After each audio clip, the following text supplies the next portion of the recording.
Well, if you're like me, Derby Day is a lot of snacking here, snacking there.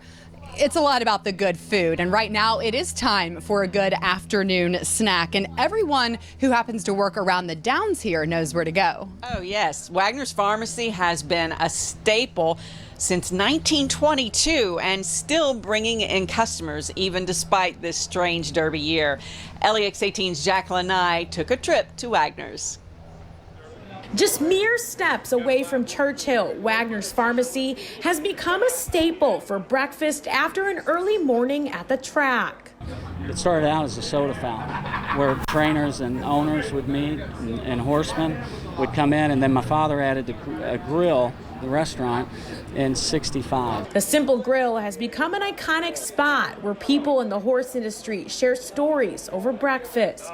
Dale Romans trains Attachment Rate, who was running in the Derby. Romans, a Louisville native, says his mother started bringing him here when he was a baby. Churchill's the body of racing. Wagner's is probably the heart of racing around at 4th and Central. So it's the place, it's the clubhouse. Everybody gathers here, talks about how they should have won or how they did win or how they're going to win. And, there's been some good arguments in there. Keeping its down-to-earth character, the history of the conversations had at every table are hung on the walls. And then the out-of-towners that come in that want to experience horse racing, whether they go to the Derby or whether they just go to racing or the Derby Museum, they come in and they feel like they're a regular. The restaurant has become a popular spot during Derby week. Despite the Derby being run in September this year, regulars have continued to fill the seats, keeping Wagner's Pharmacy's doors open.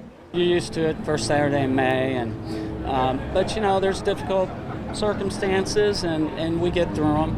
And so I'm just glad that they're able to run the Derby this year and keep that tradition going. Two Kentucky traditions, very different in 2020, but still with a familiar feel. In Louisville, Jacqueline Nye, LEX 18 News.